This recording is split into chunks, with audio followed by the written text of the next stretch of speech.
It's a really interesting idea, and Isaac Morehouse joins us now. Isaac, thanks for coming on.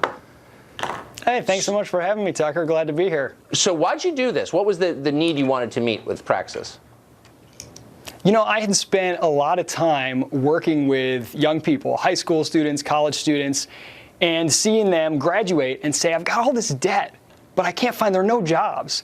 And then I started working with, I switched jobs, this was before I launched Praxis. I started working with a lot of entrepreneurs and business owners.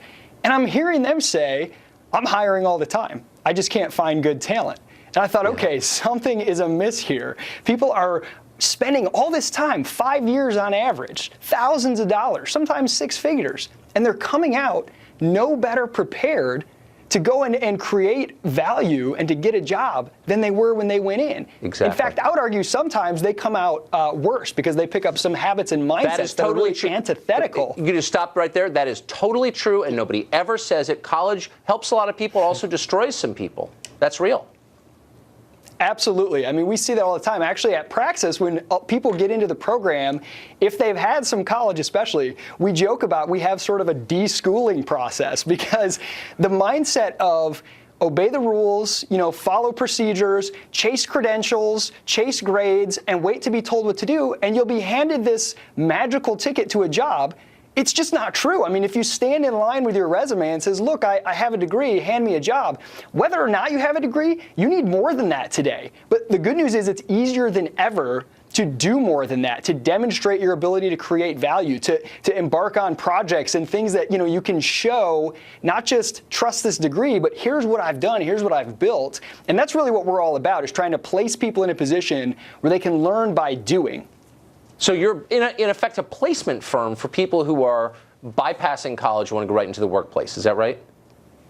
It's a little bit more than that. Actually, it's a lot more than that. But that is definitely a key part of it. So the program, we have a 3-month boot camp where if you've got the raw drive, if you've got the work ethic, I call it the sleep in your car test. There are people who are willing to sleep in their car to get what they want in life, and those who aren't. If you've got that, the skills can be gained. You can learn those relatively quickly if you have that drive. So we help prepare our participants with this professional boot camp. We help them build a personal website. We help them gain some specific skills that are going to be valuable for some of our business partners. And then we place them in a paid apprenticeship. They're getting regular coaching. There's a curriculum along with Praxis and a whole community. And it's really about a mindset that no one's going to give me anything. No one's going to give me a job. Right. No one's going to give me job security. I've got to create that for myself. Whether or not I actually start a business, I have to think entrepreneurially. And I'm telling you, there is more opportunity than ever out there today. But unfortunately, a lot of people don't see it. They just see fear, and they're worried, and they're looking for some guarantee, so they're sinking themselves into debt, and they don't have to. So quickly, by the way, we're putting the explanation of your company and your website on our Facebook page, so for our viewers who want to know more. But if I've got kids and they're thinking about whether or not to go to college, I could call you up with some assurance that that child will wind up in a decent job?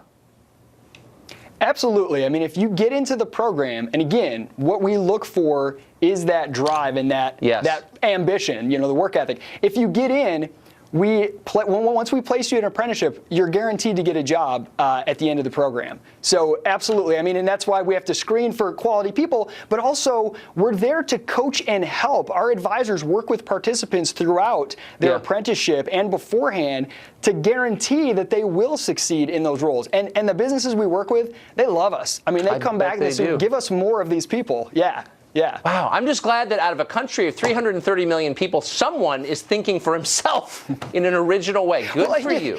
I mean, it almost seems so obvious in some ways, this apprenticeship concept of learning by working with people who are doing, but yet we've got this weird, bizarre mentality where people are paying tons of money to be kept out of the real world. And then all of a sudden they graduate and being taught by people, most of whom have never really worked in the business world. It's kind of crazy. It's kind of backwards. So, and I mean, the idea of America itself is, you know, we're a country of hustlers, grinders, innovators, you know, crazy people who aren't willing to take well enough alone.